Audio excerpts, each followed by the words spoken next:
안녕하세요. 김태훈의 현명한 투자자 방송 시작하겠습니다. 오늘은 피델릭스에 대해서 좀 말씀을 드리겠는데요. 이 반도체 시장을 크게 놓으면 분류해 보면 메모리 반도체와 비메모리 반도체로 나눠질 수 있고, 우리가 삼성전자나 SK하이닉스 같은 세계 1위를 차지한다고 부르는 반도체 분야는 바로 메모리 반도체 쪽입니다. 이 메모리 반도체는 크게 휘발성이 있느냐 없느냐에 따라서 램과 롬으로 나누는데요. 이 램 중에 대표적인 게 D램이라고, 우리가 전 세계적으로 1위를 하고 있는 삼성전자가 세계 1위고 SK하이닉스가 세계 2위와 3위를 미국 반도체 회사인 마이크로 테크놀로지와 경쟁하고 있는 분야입니다.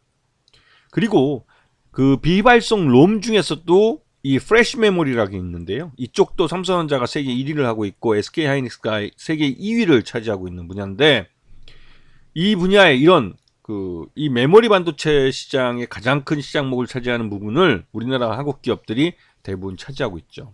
그리고 이 비메모리 반도체 분야는 이 메모리 반도체보다 훨씬 큰 시장을 갖고 있는데요. 메모리 반도체가 일종의, 쉽게 말하면 그 테이프, 공 테이프, 디스켓, 이렇게 말할 수 있겠고, 비메모리 반도체는 어떠한 프로그램이 삽입되어 있는, 즉 어떠한 장비나 기계나 이것들을 작동시키기 위한 명령어가 들어가 있는 그런 반도체, 특수한 목적을 갖고 만들어진 그런 반도체라고 할 수 있죠. 이게 이제 유명한 게 이제 삼성전자도 키우겠다는 시스템 반도체라는 겁니다. 우리가 사용하고 있는 컴퓨터도 일종의 시스템 반도체가 들어가 있는, 물론 그 안에 메모리 칩도 있지만, 메모리 반도체도 있지만, 주로 인텔 인사이드 해가지고 이런 핵심적인 그 반도체들, MCU나 이런 것들이 대부분 다 시스템 반도체에 들어가는 거죠. 근데 이런 쪽에 IC, 로직 IC를 갖고 있는 이런 반도체들은 굉장히 시장이 큽니다. 우리가 이제 마이크로 컴포넌트라고 CPU라고 말하는 것도 여기에 들어가는 것이고, 이 시스템 반도체, 이쪽이 세계적으로 굉장히 큰 시장을 형성하고 있죠. 이런 설명을 먼저 말씀드리는 것은, 우리나라에 상장되어 있는 이 반도체 쪽 기업들은 대부분 다 메모리 반도체, 삼성전자나 SK하이닉스랑 어떤 식으로든 그 관계를 맺고 있는 그런 회사들이 많습니다. 그러다 보니 이 비메모리 쪽 반도체는 굉장히 그 회사가 흔치 않은 상황이죠. 자, 이런 상황에서 이제 우리가 말하려고 있는 이 페델렉스라는 회사는 우리 시장에 상장되어 있는 반도체 설계 회사인데요. 이 회사는 이 반도체 시장의 그 사업 구조 중에 가장 그 앞단에 있는 설계 업체입니다. 반도체를 어떻게 만들 것인가, 어떠한 목적으로 만들 것인가 하는 그 설계, 기능에 대한 설계나 이런 것들 설계를 할 수 있는 그런 설계 능력을 갖고 있는 회사고, 이 회사가 설계한 그 반도체를 그 파운드리 반도체 회사라고 해가지고 이 반도체를 만드는 그 공장을 갖고 있는, 그래서 이제 이러한 설계도를 받으면 이제 반도체를 직접 제조를 할 수 있는 그런 회사는 이제 파운드리 컴퓨터라고 그러죠. 파운드리 반도체라고 그러죠. 그래서 이제 이 파운드리에서 이제 IC 칩이 만들어져 나오면 이걸 어셈블리하고 테스트를 하게 됩니다. 제대로 반도체가 만들어졌는지 테스트를 하고, 그다음에 이거를 그 모듈화 만들어서 모듈을 이제 프로덕트 만드는 회사에, 제품을 만드는 회사에 넘겨주면 이걸 갖고 자동차를 만들고 컴퓨터를 만들고 통신기기를 만들고 또 핸드폰을 만들고 하는 그런 일을 하게 됩니다. 그래서 이러한 모든 완제품을 만들기 위한 가장 앞단에 이 반도체 설계 회사가 있죠. 여기에 있는 게 바로 피델릭스라는 업체입니다. 그리고 이 피델릭스는 그 D램과 프레시 메모리를 동시에 그 설계할 수 있는 그 능력을 갖고 있는 몇 안 되는 회사 중에 하나죠. 대표적으로 삼성전자와 SK하이닉스는 D램과 프레시 메모리를 동시에, 그러니까 D램과 프레시 메모리라는 이 반도체들을 설계할 수 있는 능력을 갖고 있는 회사가 SK하이닉스와 삼성전자입니다. 그거 외에 중소기업 중에는 피델리스하고 제주반도체 몇몇 이런 회사밖에 없죠. 패밀리스 중에서는.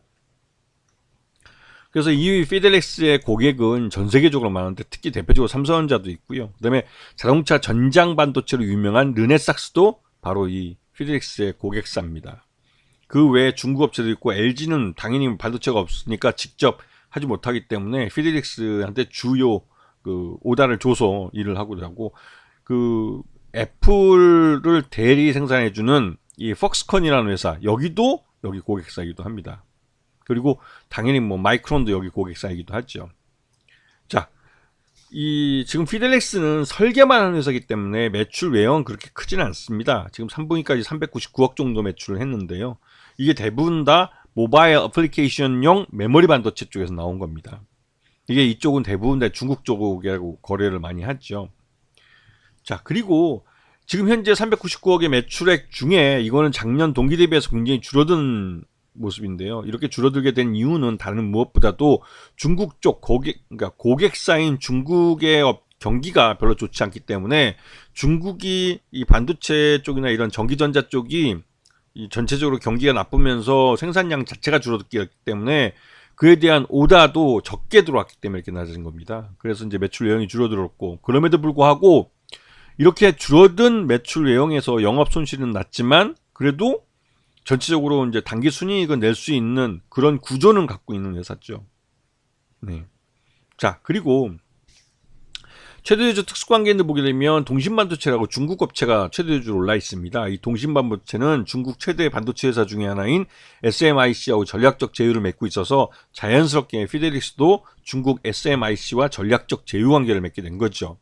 그래서 중국 정부가 최근에 이제 미중 간의 반도체 전쟁으로 인해서 이런 그러니까 인공지능 AI 반도체에 대한 최첨단 중국 인공지능 AI 반도체에 대한 접근성을 미국 정부가 중국의 반도체 업체들이 접근하는 것을 견제하기 위해서 그런 첨단 인공지능 AI 반도체의 중국 수출을 제한하면서, 그러면서 중국 정부가 독자적으로 반도체 산업을 키우겠다고 해서 반도체 굴기라고도 하는데요.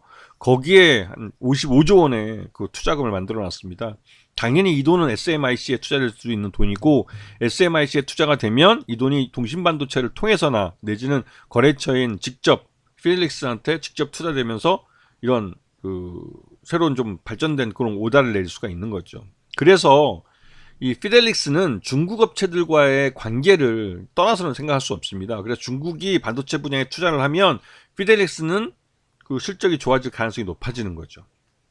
그리고 피델릭스는 지금 현재 주가는 그래서 그러니까 1,200원에서 2,200원 사이에 박스권 흐름을 보이고 있습니다.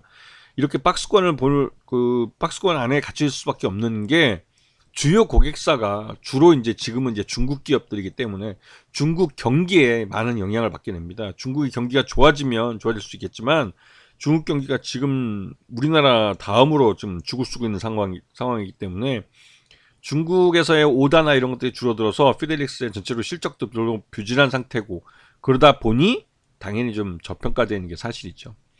비슷한 식의 제주 반도체는 지금 호황입니다. 제주 반도체는 중국뿐만 아니라 전 세계를 상대로 해서 반도체를 수출하고 있기 때문에 똑같은 반도체 팬리스 업체를 할지라도 제주 반도체는 오히려 고객사가 더 다변화돼 있고, 특히 자동차 쪽에 다른 관계사들의 이제 거래처죠. 거래처에서 오다를 많이 받으면서 제주 반도체는 굉장히 좋았지만 피델릭스는 중국 업체들과의 거래가기 때문에 이 제한된 시장으로 인해서 오히려 피델릭스는 좀 위축된 측면이 있죠. 그래서 피델릭스는 1,200원에서 2,200원의 이 좁은 박스권에 갇힐 수밖에 없는 겁니다. 그래서 피델릭스는 중국 경기가 살아난다는 소리가 나오면 확실히 좀 많이 갈 거예요. 특히나 이 중국이 아까 앞에서 말했듯이 55조 원에 되는 이 반도체 굴기와 관련된 투자를 하고 있기 때문에 이런 자금들의 집행이나 이런 거에 관련된 뉴스도, 그리고 미중 간 반도체 전쟁에 대한 뉴스들이 나오면 피델릭스는 거기에 민감하게 반응을 합니다. 이런 부분에 관련된 뉴스가 나오면 거의 테마주처럼 움직이기 때문에 그럴 때 관심을 좀 갖고 보시는 게 좋고, 특히나 좀 전에 말씀드렸듯이 1,200원에서 2,200원 박스권에 갇혀서 움직이기 때문에 지금 이거를 뚫고 넘어갈 만한 모멘텀이 없는 상황이에요. 이런 부분들을 잘 아시고 매매하실 때 참고를 하셔야 됩니다. 아시겠죠? 자, 오늘 방송 여기서 마치겠습니다. 감사합니다.